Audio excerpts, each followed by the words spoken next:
તો બહુ માથા પર અમલ પડી રહ્યો. નાના મીનો ભાવ ખરાબ નહીં. ગમે ત્યારે આવી શકે કોઈ નહીં. આજે અત્યારે હવે અત્યારે આખું જગત આકુળતા અને વ્યાકુળતામાં છે. શેમાં છે? આકુળ વ્યાકુળ આકુળ વ્યાકુળ. બહાર ગમે એટલા પૈસા હોય પણ નહીં, વ્યાકુળતા ના રહે. સમજ પડે ને? સાધુ સંન્યાસીઓ એ બધાને વ્યાકુળ ના હોય તો આકુળતામાં હોય. શું હોય? અને શિષ્ય જોડે કઈ મતભેદ પડે પાછું વ્યાકુળ થઈ જાય. આ નિરાકુળતા માર્ગ છે. કેવો છે? નિરાકુળતા માર્ગ. રાત્રે તમને નિરાકુળતાનો એ થયું ને જરા નિરાકુળતા લાગે આપણને, એકદમ શાંતિ, સમાધિપૂર્વક શાંતિ લાગે. સમજ પડે ને? એ નિરાકુળતાનો માર્ગ છે. એટલે સિદ્ધરો એક ગુણ નિરાકુળતાનો તે અહીં પ્રાપ્ત થાય છે. આ જે જ્ઞાન આપ્યું તે કેવળ દર્શન છે. શું છે? જ્ઞાન આપ્યું કેવળ દર્શન છે. કેવળ દર્શન એટલે સહાયક સંકેત છે. આ કાળમાં થતું નથી, છતાં થઈ ગયું છે. સમજ પડે ને? સહાયક સંકેત એટલે આ સંકેત ક્યારે પણ જાય નહીં, નિરંતર રહે. કેવું? નિરંતર. હવે શુદ્ધાત્માનું ધ્યાન તમને નિરંતર રહેશે. શ્રીમદ રાજચંદ્રે લખ્યું કે કેવળ નિજ સ્વભાવનું, કેવળ નિજ સ્વભાવનું અખંડ વર્તે નિજ સ્વભાવમાં, વર્તે નિજ સ્વભાવનો અનુભવ લક્ષ પ્રતીત. અનુભવ લક્ષ વર્તે નિજ સ્વભાવ અનુભવ લક્ષ અને પ્રતીત. આ તમને પ્રતીતિ અને લક્ષ બેવ વર્તે છે. શું વર્તે છે? પ્રતિતિ અને લક્ષ બંને વર્તે. પ્રતીતિ થઈ ગયું હતું પણ લક્ષ એવું વર્તે છે અને થોડો અનુભવ થતો જાય છે. આ ત્રણેય સાથે થતું જાય. સમજ પડે ને? પ્રતીતિ એ દર્શન છે, લક્ષ એ જ્ઞાન છે અને અનુભવ એ ચારિત્ર છે. સમજ પડે ને? આ ત્રણેય સાથે થતું જાય. અનુભવ લક્ષ પ્રતીત વૃત્તિ વહે નિજ ભાવમાં પરમાર્થ સંકેત. શું કે છે? પરમાર્થ સંકેત એટલે સહાયક સંકેત. વર્ધમાન સંકેત થઈ ટાળે મિથ્યાભાસ ઉદય થાય ચારિત્ર નો વિતરાગ પદવાસ. આ સંકેત વર્ધમાન થતું જશે દિવસે દિવસે. અને શું ટાળે? મિથ્યાભાસ. એ પહેલા જેને સુખ માન્યું હતું તે હવે ડિસ્ચાર્જ રૂપે આવ્યું તે મનમાં એમ થઈ કર્યું આમાં શું છે? એ મિથ્યાભાસ આવે. કેવું? મિથ્યાભાસ લાગે નથી. જે સુખ સત્યાભાસ થતું લાગતું હતું તે આખું મિથ્યાભાસ ની જેમ જ લાગે. ટાળે મિથ્યાભાસ ઉદય થાય ચારિત્ર નો વિતરાગ પદવાસ. કેવળ નિજ સ્વભાવનું અખંડ વર્તે જ્ઞાન કહીએ. કેવળ જ્ઞાન તે દેહ છતાં નિર્વાણ. શું કહ્યું? અમારે નિજ સ્વભાવનું જ્ઞાન અખંડ નથી વર્તતું, અમને અખંડ સમજ વર્તે છે. શું વર્તે છે? અખંડ સમજ વર્તે. એટલે દર્શન અખંડ વર્તે છે, જ્ઞાન નહીં વર્તતું. એટલું 4 ડિગ્રી અમારું આ કેવ જ્ઞાન ઓછું છે. શું છે? 4 ડિગ્રી કેવ જ્ઞાન તો છે જ. આ તમને જે કાલે આપ્યું એ કેવ જ્ઞાન જ છે, પણ તે કેવ જ્ઞાન પચતું નથી. આ કારણે શું છે? પતિને જે પરિણામ આપવું જોઈએ ને તે નથી થતું. મને ના થયું એટલે તમને કેમ થાય? તે એકાવતારી જ્ઞાન છે. કેવું છે? એકાવતારી જ્ઞાન. પછી કોઈ લોભિયા હોય તેને 4 અવતાર એ કરવા કરે છે, પણ એક અવતારમાં થઈ શકે એવું છે. સમજ પડે ને? પછી કેવળ નિજ સ્વભાવનું અખંડ વર્તે જ્ઞાન કહીએ. કેવળ જ્ઞાન તે દેહ છતાં નિર્વાણ. કોટી વર્ષનું સ્વપ્ન પણ જાગ્રત થતા સમાય. કાલે કરોડો વર્ષનું સ્વપ્ન હતું, કાલે જાગ્રત મેં તમને કહ્યા કે સમય ગયું બધું ના સમય ગયું. ત્યાં વિભાવ અનાદિના જ્ઞાન થતા દૂર થાય. બધા વિભાવ એ બધા ગયા ને બધા. હું કાંતિભાઈ છું, મામો છું, કાકો છું, ભૂવો છું, બધા જે વિભાવ હતા તે લાગ્યા. કૃપાળદેવ ગયેલું શબ્દ મળતો આવે છે તમને? કૃપાળદેવ લખ્યું છે જ્ઞાન, પણ જ્ઞાન જ્ઞાની પાસેથી મળવું જોઈએ. શું થયું? જ્ઞાની પાસેથી જ્ઞાન. હા, તે સજીવન મૂર્તિ પાસેથી. ગયેલા જ્ઞાની કશું જ ના આપી શકે. સમજ પડે ને? તેથી અંદર ઠેર ઠેર લખ કર્યું કે સજીવન મૂર્તિ વગર જે કંઈ પણ કરવામાં આવશે તે બંધન છે. તેમ અમારું હૃદય છે. શું કહ્યું? તમે સમજ? અને તે જ્ઞાની હોવા જોઈએ. જ્ઞાની કરો નામ છોડાવે તો જ્ઞાની. જો એનું એ જ રહેતું હોય શાંતિ વધારે, શાંતિ આપણને વધારે, તેથી કંઈ જ્ઞાની ના કહેવાય. શાંતિ એ તો એક છે તે એક કોઈને આમ હાથ મૂકીને જરા શાંતિ કરીએ ને તે તો એનું પરિણામ છે. આ તો સ્પર્શનું. શું છે? સ્પર્શનું પરિણામ છે. એ જ્ઞાનનું પરિણામ નથી. સમજ પડે ને? અને જ્ઞાનનું પરિણામ તો અંદર માનસિક આંતરિક માનસિક શાંતિ. ક્લિયર થઈ જાય. શું થઈ જાય? માનસિક અને કાયમ માટે હવે તમને ભય ના લાગે કે મારું છૂટી જશે, આ જતું રહેશે. તમને એવું ભય ના લાગે કે મારું જતું રહે. અને તે એન્ડલેસ હોય. કેવું હોય? એન્ડલેસ નાનીની વાત એન્ડલેસ અંત- હોય, અંત વગર. પેલું બધું એન્ડ વાળું હોય. શું એમાં ભલી વાર ના આવે, પણ એ બધા સાધન માર્ગ છે. કેવા તે? સાધન એટલે જે સાધનથી આપણે ઠંડક રહે એ સાધનમાં લોક પડી રહે એ તો જોઈએ જ. સાધન વગર તો જ્યાં સુધી સાધ્ય ના મળે ત્યાં સુધી કોઈ પણ સાધનમાં પડી રહેવું તો જોઈએ ને. પણ જ્યારે સાધ્ય મળે એટલે કોઈ સાધનની જરૂર. આ સાધ્ય મળી ગયું તમને સમજાયું ને. પછી હવે આ શુદ્ધ ઉપયોગ છે. શું છે? શુદ્ધ ઉપયોગ છે. હા, તમે જે શુદ્ધાત્મા છો અને આ કાંતિભાઈ જ્ઞેય એટલે કાંતિભાઈના જે સ્વભાવ છે, ગુણ છે, બધા તમને દેખાયા કરશે. ખબર ને? દેખાય કે ના દેખાય? બરાબર. કાંતિભાઈ શું કરે છે એ જ ધ્યાન રાખવાનું તમારે. એક જ્ઞાતા તરીકે ધ્યાન રાખવાનું. બરાબર ને? શુદ્ધાત્મા એક જ્ઞાતા તરીકે ધ્યાન રાખવાનું. અને કાંતિભાઈ શાના આધીન છે? વ્યવસ્થિત તાબે છે. કોને તાબે? વ્યવસ્થિત તાબે. સમજ પડે ને? તે આપણે જોયા કરવાનું. જ્ઞા ઉત્પન્ન થયેલી હતી પેલા વિશેષ ભાવને લઈને, વિભાવ ભાવને લઈને અજ્ઞા ઉત્પન્ન થઈ હતી. શું ઉત્પન્ન થયેલું? અજ્ઞા ઉત્પન્ન થઈ ગઈ. અજ્ઞા હવે છે તે આ જ્ઞાન થયું ત્યારે પ્રજ્ઞા ઉત્પન્ન થઈ. પ્રજ્ઞા છે તે નિરંતર મોક્ષ પર ભણી લઈ જાય વાળો પ્રયત્ન કરે. કેવું? પ્રજ્ઞા આપણને બધું દેખાય કરે, ચેતે કરે, મોક્ષ પણ લઈ જવાનો પ્રયત્ન કરે. સમજ પડે ને? એટલે આત્મા તો તેને તે જ રૂપે રહે છે. જ્ઞાની પુરુષ નું આપેલું પ્રતિકોણ હોય તો દોષ જાય, નહીં તો દોષ જાય નહીં. અનંત અવતાર પ્રતિકોણ કર્યા કરે ને ત્યારેથી પુણ્ય બંધાય. શું થાય? આ સાધુ આચાર્યો બધા પ્રતિક્રમણ બોલે છે ને એનાથી દોષ ભાગે નહીં, પુણ્ય બંધાય. શું થાય? પુણ્ય બંધાય ખાલી. અને જ્ઞાની પુરુષ નું આપેલું પ્રતિક્રમણ એમાં દોષ એ ભાંગે. તો શૂટ ઓન સાઈડ નું હોય. કેવું? શું ટોન થાય? દોષ ભાંગી જાય એકદમ. દોષ થતા રહે તેની સાથે જ એટલી બધી જાગૃતિ તમને વર્તે. આ બધાને એટલી બધી જાગૃતિ વર્તે છે કે દોષ થતા હાથે જ દેખાયા જ કરે. હજારો દોષ દેખાય છે, તરત દેખાય. તો સમજે ને? કારણ કે કસાય ભાવ બધા એ થઈ ગયા, વગાઈ ગયા. જાગૃતિ વધતી જાય. કસાય ભાવને લીધે જાગૃતિ છે. તેના જાગૃતિ કસાય ભાવને લીધે જાગૃતિ. આપણે સમજાયું? કઈ પૂછવું પૂછજો. હા, બધું દર્શન થયા હતા ને, સપનામાં આવ્યા હતા ને, બસ થઈ ગયું, કલ્યાણ થઈ ગયું. દોષ થયો કે તેની હાથે જ. કેટલાક માણસો તો એટલે સુધી કે છે કે દાદા સહન થતું નથી, આ પ્રતિક્રમણ કરી શકાતું જ નથી મારાથી. કે એટલા બધા પ્રતિક્રમણ કરવાના હતા, એક પછી એક તે મને પૂરા થતા જ નથી. એટલો બધા દોષ દેખાય છે. એટલે પછી એમને જાતું પ્રતિક્રમણ કરવાનું કહીએ. જાતું એક સાથે બધી બહુ દોષ મેરા દોષનો જ ભંડાર છે.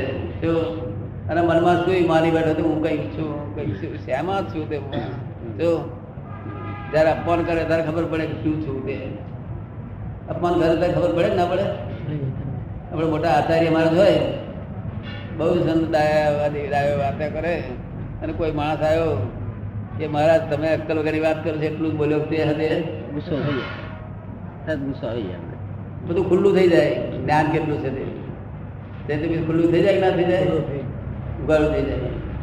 અને જ્ઞાની પુરુષને તો મારે નહીં તો ઉગાડું થાય. કારણ એ જ્ઞાનમાં છે. શું છે? શુદ્ધ ઉપયોગમાં છે. અને પેલા શુભ ઉપયોગમાં છે. શેમાં છે? શુભ શુભ ઉપયોગ સંસાર છે. શું છે? શુભ ઉપયોગ. અને શુદ્ધ ઉપયોગ મોક્ષ છે. શુદ્ધ ઉપયોગ ને શબ્દાધારી જ્ઞાન ધ્યાન મનોહારી રે કર્મ કલંકો દુર્નિવારી જીવ હરે શિવ લખી રાખજો. કાલે તમારો જન્મદિવસ કહેવાય. એમનો પ્રશ્ન છે કે આ જે પોતાનું શુદ્ધાત્મા છે કે દાદાનું એ ધ્યાન છે તે કોઈ મેન્સીસમાં હોય કે તે કરી શકાય? સમજ? અડચણમાં બેઠા હોય, બહાર બેઠા હોય. અડચણ નહીં, સંદાસ વખતે કરાય. સંદાસમાં ગમે બેઠા ગમે ત્યારે બી આપણે આબાન કરી શકીએ છીએ.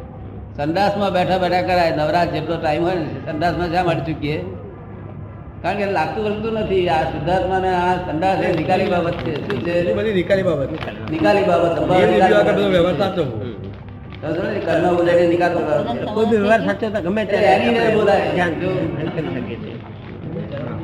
અને આવા 1800 રહ્યો તો અહીં કંઈક એવું એવી જગ્યા હોય તો બેહવાર રાખો સારું પડે. આ શુક્લ ધ્યાન તમને ઊભું થયું. શું થયું?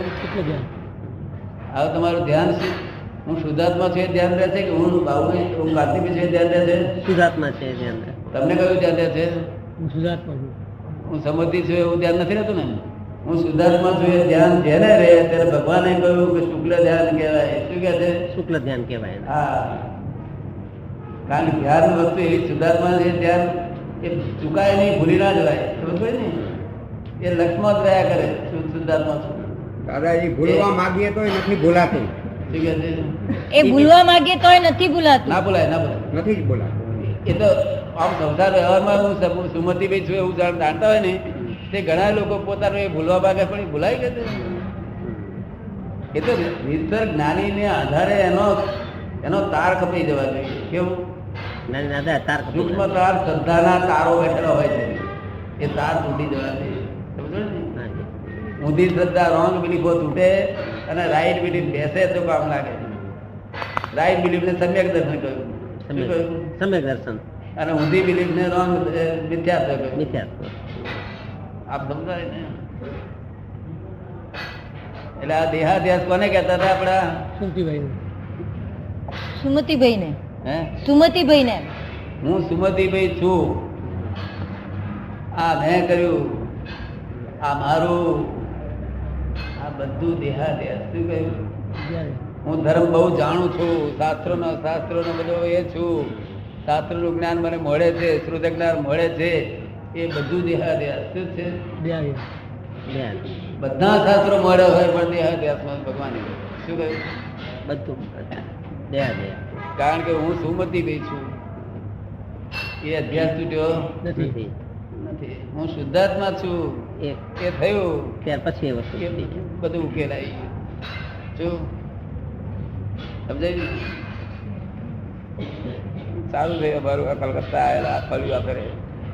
બહુ વખત કલકત્તાથી બોલાય કરતા હતા. બોલાવનારા ક્યાં રહ્યા છે તે અમને ખબર નથી આપી. પૈસા છે તે ધર્મ નથી. હા, પૈસાની જરૂરત ક્યાં છે? પૈસો છે તો મમતા ઉભી રહી. પછી આપવાની મમતા. અમને એક વખત 2-5 હજાર રૂપિયા ભેગા કરી રાખ્યા હતા. આ લોકો આપેલા. આ કઈ માથે લીધું પછી યાદ રાખવાનું. કઈ પુસ્તક છપાઈ દો, ફરી લેશો નહીં. લેવાનું જ નહીં. ભાગ્ય જ નહીં. લેવાનું જ નહીં. પુસ્તક ના પૈસા તો મળ્યા કરે. આપણું હિન્દુસ્તાન કઈ ખાલી થઈ ગયો. બધું છપાવે રાખે એટલે મળી જ જાય. બીજા લોકોને દાનની કિંમત ના હોય પણ જે વાંચે બહેનો છે છે અને જે વણિકો છે એને તો બહુ કિંમત હોય. જ્ઞાનદાનની કિંમત તો બહુ હોય. ઘણી કિંમત. શું જયારે કિંમત છે એ પૈસાને ગણે જ નહીં ને. બહુ ઊંચો આવશે એ લોકોને. સમજ ભાઈ? સંસાર વ્યવહાર કેવો આવશે? ઊંચો આવશે. બહુ ઊંચો આવશે. મોક્ષ નો લાભ તો ના થાય. મોક્ષ તો જ્ઞાની પુરુષ હોય ત્યાં સુધી પછી ખરા. પછી વગર આગળ કઈક આમનામ કઈક પુણ્ય જાગે અને એ પ્રાપ્ત થઈ જાય એ વાત બને. જો બાકી જ્ઞાની પુરુષ સિવાય મોક્ષ ના. તેથી કપાળદેવ કહ્યું, કપાળદેવ પોતે સાથી કહેતા હતા કે અમે મહાવીર છીએ. નતા કહેતા? લોકોના મનમાં આવ્યું નહીં, સમજાયું નહીં, જરા બહાર ખાધો. આ પાછળથી માથા પડીએ તો દાડો ભરે ગઈ. આ માથા પડીએ કઈ દાડો ભરે? શુદ્ધાત્મા છું એની વિકલ્પ. આત્મા કેવો છે? કલ્પ સ્વરૂપ છે. કેવો છે? કલ્પ સ્વરૂપ છે. કલ્પ સ્વરૂપ. હું કાંતિભાઈ થયું, વિશેષ ભાવ થયો એટલે વિકલ્પ થયો. વિશેષ ભાવ વિકલ્પ. પછી આનો ધણી થયો બીજો વિકલ્પ, આનો મામો થયો ત્રીજો વિકલ્પ, આનો કાકો થયો ચોથો વિકલ્પ. હું સોરાચાંદીનો શેઠ છું, 5મો વિકલ્પ. એવા કેટલા વિકલ્પ છે? હજારો વિકલ્પ. હજારો. જે અસંખ્ય વિકલ્પો આવતા હશે. આ વિકલ્પનો જ છે બધું. આ સંકલ્પ તમને સમજણ પાડું. સંકલ્પ આ પેર મારી છે એ સંકલ્પ કહેવાય. આ ખમીસ મારું છે એ સંકલ્પ. આ બોડી મારું છે એ સંકલ્પ સંકલ્પ કહેવાય. મારું છે બધું સંકલ્પ. મારા પણ દેખાય છે મારે સંકલ્પ. હવે એ મારું તમારું ગયું, મારું તમારું છૂટ્યું ને, અને હું છૂટી ગયું. શું છૂટી ગયું? હું છૂટી ગયું. એટલે સંકલ્પ વિકલ્પ બે છૂટી ગયા એટલે તમે થયા નિર્વિકલ્પ. કારણ કે વિકલ્પ હતો, કલ્પ હતો, વિકલ્પ હતો માટે નિર્વિકલ્પ થયો. નહીં તો પોતે કલ્પ સ્વરૂપ છે. શું છે? પોતે કલ્પ સ્વરૂપ. જેવો કલ્પે એવો થઈ જાય એવો સ્વરૂપનો છે તે તે નિર્વિકલ્પ કેમ થયો કે વિકલ્પ હતા માટે સમજ પડે ને એટલે તમે નિર્વિકલ્પ થઈ ગયા. કોઈ કહે છે કાલે સવારે કોઈ પૂછે કે તમે આરંભ પરિગ્રહથી રહિત થયા છો, ત્યારે શું જવાબ આપશો? થઈ ગયા. આરંભ પરિગ્રહ પરિત્યજ્ય કેવળ જ્ઞાન. શ્રુત જ્ઞાન થાય, મતિ જ્ઞાન થાય, એમ જે કહ્યું એ છતાં સીડીનો માર્ગ છે, ક્રમિક માર્ગ છે. શું છે? ક્રમિક માર્ગ છે. બસ ભાઈ ને તે બધું થયા વગર કામમાં આગળ ચાલે નહીં. નહીં. હવે આરંભ અને પરિગ્રહ એટલે શું? આરંભ એટલે આ હું કરું છું. મારા શું હું કરું કે આરંભ અને પરિગ્રહ એટલે શું? આ મેં કર્યું. આ મારું છે. તો જોયું ને આ કર્યાનું ફળ આવે ને તેને પરિગ્રહ કહે છે. શું કહે છે? કયાનું ફળ આવે પરિગ્રહ. આપણે કરીએ તેના આરંભ કહે છે, કર્યાનું ફળ આવે તેને પરિગ્રહ. આરંભ પરિગ્રહ થી રહિત થયા ને આપણે કરતા નથી ને, તમે કરતા નથી રહ્યા ને, આરંભ છૂટી ગયું. એટલે બધું છૂટી ગયેલું છે. હવે કૃપાળુના એકે એક પુસ્તક એક એક શબ્દ તમારામાં પરિણામ પામી ગયો. શું થયું? શબ્દ પરિણામ પામે. આખું પુસ્તક પરિણામ પામી ગયું. એ જે કહેવા માંગે છે ને બધું થઈ ગયું. તમને શું થઈ ગયું? જે કહેવા માંગે બધું થઈ ગયું. હા, હવે નવું ફળવાનું રહ્યું નહીં. આને પુસ્તક વાંચવું હોય તો કૃપાળુનું વાંચે, બીજું કોઈ પુસ્તક વાંચશો નહીં. નહીં તો બુદ્ધિ પચવશે, હેરાન કરશે. તમે સમજો ને, વાંચવું હોય તો કૃપાળુનું વાંચજો. સમજાયું ને?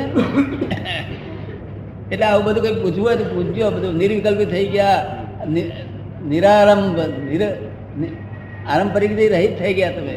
જો સમજ ને, હવે આરંભ ને પરિગ્રહ, આરંભ એ શું વસ્તુ છે? તારે કહે છે કે ભાઈ મનમાં વિચાર આવ્યો, મનમાં વિચાર આવે છે, નથી આવતા કે મારે હમણાં હવે દુકાને જવું છે, તો ખબર ને? તો અજ્ઞાની તો ભાઈ તન્માયાકાર હોય ને કે ના હોય? તમે એને જાણો, તમે છૂટા પડ્યા એટલે જાણો કે આવો વિચાર આવે છે કાંતિભાઈને, પણ જ્યારે જ્ઞાન નથી તેને શું થાય? એક દોડી ચેવે છે. તમમાં લઈ જવું હોય તો લોકો તમમાં લઈ જાય, ગુરુ તમમાં લઈ જાય, ગુરુ તમમાં લઈ જાય. સમજાયું ને? અત્યારે કોઈ મને બોલાવે કે અહીંયા આવીને દાદા બેસું, ભેગો હા ભાઈ વાત તારી જોડે સમજ પડે ને? કારણ કે આપણે તેના આપણી દ્રષ્ટિ કેવી છે? એના પૂતગલ તરફ નથી, આપણે વસ્તુ પર દ્રષ્ટિ છે. કેવી છે? વસ્તુ પર દ્રષ્ટિ છે, પૂતગળ ઉપર દ્રષ્ટિ નહીં. એટલે કે ગમે ત્યાં આપણે પૂતગલને આપણે જોવાનું જ નથી કે આ કિંમતી પૂતગળ છે કે સુવાળું પૂતગળ છે કે ભણેલું છે કે અભણ છે, આપણે કોઈ લેવા નથી. એટલે આવું બધું પૂછજો થઈ ગયા છો. આમાં આવું ભૂલ છે જ નહીં. ક્રોધ, માન, માયા, લોભ બધું જતું રહ્યું છે. પણ આજે જેટલું સમજણ પાડ્યું એટલું યાદ રહેશે કે બધું ભૂલી જશે. આખો માર્ગ સમજી લેવા જેવો છે. આખો માર્ગ સાયન્સ છે, આ વૈજ્ઞાનિક રીતે સમજી લેવા જેવું છે. આ બધા શું કરે? જોડે બેસી સમજી લીધેલું ને.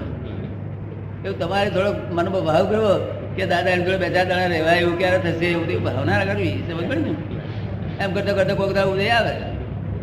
હવે આપણે ભેજા લઈશું બધા.